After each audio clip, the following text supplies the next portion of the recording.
Assalamualaikum warahmatullahi wabarakatuh. Kami dari kelompok 2 dengan anggota Agil Wicaksono dengan NPM 2069001, kemudian ada Syifa Nurmaulida dengan NPM 2069010 dan Khairus Saada dengan NPM 2069012. Pada kali ini kami akan mempresentasikan mengenai analisis pemalsuan susu di Brazil. Untuk yang pertama yaitu ada pengertian susu. Susu adalah cairan berwarna putih yang disekresikan oleh kelenjar mamae pada binatang mamalia betina untuk bahan makanan dan sumber gizi bagi anaknya. Sebagian besar susu yang dikonsumsi manusia berasal dari sapi, yang biasa disebut sebagai susu sapi. Kemudian ada kandungan yang terdapat pada susu antara lain protein, lemak, karbohidrat, mineral, dan vitamin. Kemudian ada pendahuluan tentang jurnal pemalsuan susu. Pemalsuan makanan telah dilakukan sejak zaman kuno, yaitu zaman Romawi. Pemalsuan makanan menjadi salah satu permasalahan yang besar bagi masyarakat, di mana para masyarakat khawatir akan produk makanan yang menimbulkan risiko kesehatan. Menurut Veloso 2002, pemalsuan makanan menjadi salah satu permasalahan terbesar di seluruh dunia, sehingga perlu adanya penelitian lebih jelas mengenai produk-produk yang berlabel dan berkualitas rendah, baik untuk alasan ekonomi maupun kesehatan masyarakat. Pemalsuan makanan sendiri merupakan penggantian yang disengaja, penambahan, perusakan, atau penggambaran yang salah dari makanan atau bahan makanan, serta kemasan makanan dari suatu produk. Salah satu produk pangan yang menjadi masalah pemalsuan makanan akhir-akhir ini yaitu produk susu. Produk susu merupakan bahan makanan yang sangat penting guna untuk memberikan manfaat kesehatan bagi masyarakat. Produk hewani seperti produk susu tersebut kaya akan protein, bernutrisi tinggi, dan produk ini memang lebih dihargai di pasar. Itulah sebabnya susu sangat rentan terhadap beberapa jenis pemalsuan. Pemalsuan susu biasanya melibatkan pengenceran seperti penambahan air, sumber nitrogen, misalnya garam amonium, melamin, urea, dan protein non-susu, untuk menutupi penurunan kandungan protein yang disebabkan oleh pemalsuan susu. Tujuan dari penelitian ini yaitu mengidentifikasi tentang isu pemalsuan makanan, yaitu produk susu UHT. Kemudian untuk mengevaluasi dan memantau keaslian susu serta kualitas susu UHT dengan pendekatan kemometri. Selain itu, untuk mendeteksi pemalsuan susu berdasarkan penentuan kandungan protein dengan kolorimetri gambar digital. Metode yang digunakan dalam penelitian ini yaitu ada 4, antara lain uji square dan uji kuadrat, analisis fisiokimia, teknik kemometrik, serta penentuan protein. Untuk yang pertama yaitu uji square dan uji kuadrat, menunjukkan setengah responden kuesioner yang berisi 17 pertanyaan didistribusikan ke dalam 3 bagian, berupa dampak penipuan, tanggung jawab penipuan, dan pasar informal yang tersedia secara online. Kuesioner diterbitkan di jejaring sosial, jaringan hiburan, dan di situs web yang berspesialisasi dalam rantai produksi susu. Itu juga didistribusikan melalui email. Dengan itu, tes non-parametrik diterapkan.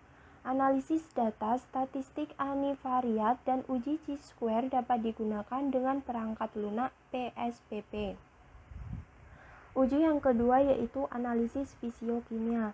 Untuk analisis fisiokimia, analisis yang digunakan yaitu analisis kualitatif mengenai keberadaan bahan seperti pati, formol, klorin, dan urin. Analisis digunakan sesuai dengan protokol resmi Brazil, menggunakan kontrol positif dan kontrol negatif. Uji yang ketiga yaitu teknik kemometrik.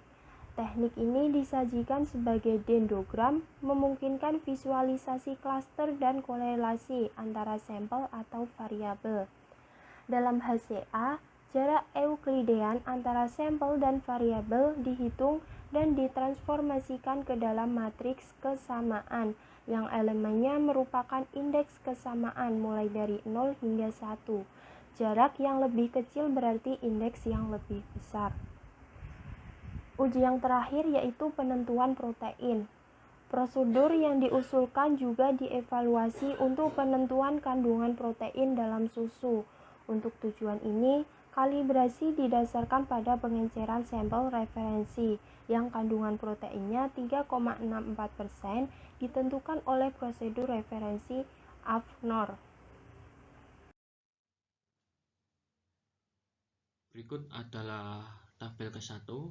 Dari tabel ke-1 ini menunjukkan bahwa 59% responden menunjukkan perusahaan pengolahan sebagai penyebab utama. Lalu untuk 23% menunjukkan bahwa pembawa susu memegang tanggung jawab utama dan hanya 2% yang menyalahkan produsen susu. Grosir dan eceran tidak bertanggung jawab oleh konsumen. 15% responden gagal menyebutkan tautan tertentu dan lebih menyalahkan rantai produksi secara keseluruhan, atau negara gagal menguasai sektor tersebut dengan benar. ARA menunjukkan pentingnya atribusi tanggung jawab konsumen untuk penipuan agen. Industri dan pembawa sesuai dengan sekitar 80% ini membuktikan bagaimana konsumen kehilangan kepercayaan pada agen ini. Yang selanjutnya adalah tabel kedua. Pada tabel tersebut menunjukkan hasil dari analisis komponen utama dari 4 dimensi yang diperlukan untuk menjelaskan total variabilitas data. Dari 2 komponen utama masing-masing menjelaskan bersama hingga 77,57% dari variabilitas dan terkait dengan variabel urin dan formaldehid. Sedangkan faktor ketiga dan keempat menjelaskan 21,94% dan 8,32% dan terkait dengan hidrogen peroksida dan kalorin. Disarankan bahwa ada dominasi penggunaan formaldehida untuk menyusun kembali keasaman. Bersekutu dengan penambahan klasik urin untuk menyamarkan penambahan air, namun ada sejumlah sampel yang dipalsukan dengan adanya peroksida juga bahkan campuran dari kedua bahan tersebut. Di mana pada tabel ketiga yaitu hasil HCA pada kejadian bersina dalam susu UHT Brasil yang diproses di berbagai daerah dengan menggunakan teknik kemometrik HCA yang diyakini yaitu bahwa zat yang digunakan untuk pemulihan kepadatan susu urin diisolasi lalu dipindahkan dari zat untuk pengawetan susu hidrogen peroksida dan formol.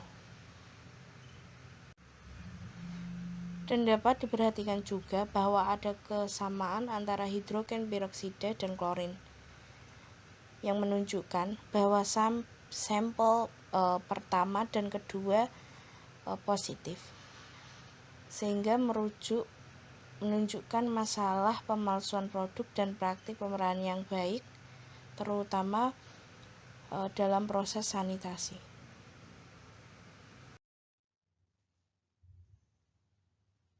Lalu untuk tabel ketiga dapat diamati bahwa zat yang digunakan untuk pemulihan kepadatan susu urin diisolasi dipisahkan dari zat untuk pengawetan susu hidrogen peroksida dan formol. Dapat diperhatikan bahwa ada kesamaan antara hidrogen peroksida dan kalorin, menunjukkan bahwa sampel yang positif untuk yang pertama sering juga positif untuk yang kedua. Ditunjukkan dari masalah pemalsuan produk dan praktik pemerahan yang baik terutama dalam proses sanitasi. Di tabel keempat yaitu penentuan protein dengan penilaian akurasi yang dilakukan menggunakan evaluasi NIRN. Dari data tersebut dievaluasi bahwa perbedaan individu dalam hasil yang diperoleh dengan prosedur yang diusulkan dan referensi terdistribusi normal, dan hasilnya prosedur yang diusulkan dievaluasi untuk penentuan kandungan protein dalam susu yang bertujuan kalibrasi didasarkan pada pengenceran sampel referensi, yaitu kandungan proteinnya 3,6% massa per volume yang ditentukan oleh prosedur referensi. Untuk penilaian akurasi, sampel yang dianalisis dengan prosedur yang diusulkan dengan menggunakan referensi NIRN, sehingga menghasilkan pada tabel 4 yaitu dievaluasi perbedaan individu dalam hasil yang diperoleh dengan prosedur yang diusulkan dan referensi terdistribusi normal, dan hasilnya pada tingkat kepercayaan yaitu mencapai 95%, sebagaimana dievaluasi dengan pasangan T-uji. Kesesuaian antara kandungan protein dan nilai yang diperoleh dengan metode referensi juga ditunjukkan oleh kesalahan relatif yang lebih rendah dari 8,4% dan nilai kesalahan prediksi kuadrat rata-rata akar yang rendah yaitu 0,161. Prosedur yang menunjukkan varian sebanding kecuali pada sampel 5 dan 7, seperti yang dapat disimpulkan dengan uji F pada tingkat kepercayaan 95% dan mempertimbangkan presisi tipikal 1% untuk prosedur referensi NIRN. Hasilnya di tabel 4 juga menunjukkan penerapan prosedur untuk sampel dengan variabilitas luas dalam kandungan lemak yang mula-mula dari 2,88% menjadi 4,70% lemak.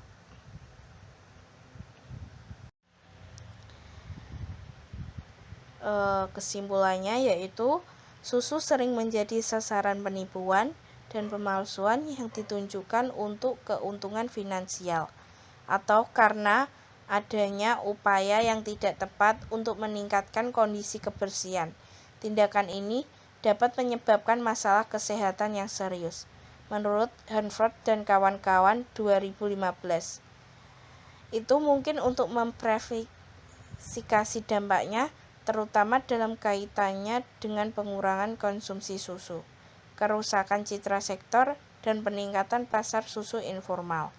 Prosedur yang cepat, ramah lingkungan, dan hemat biaya diusulkan untuk penyaringan sampel dan penentuan kandungan protein dalam susu.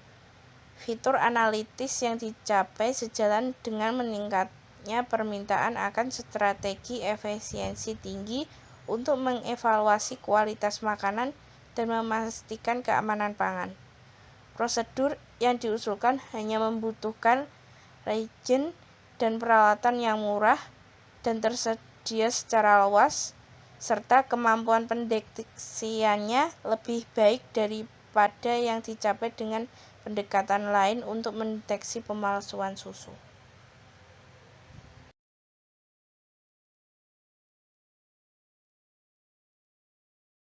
Sekian presentasi dari kelompok kami.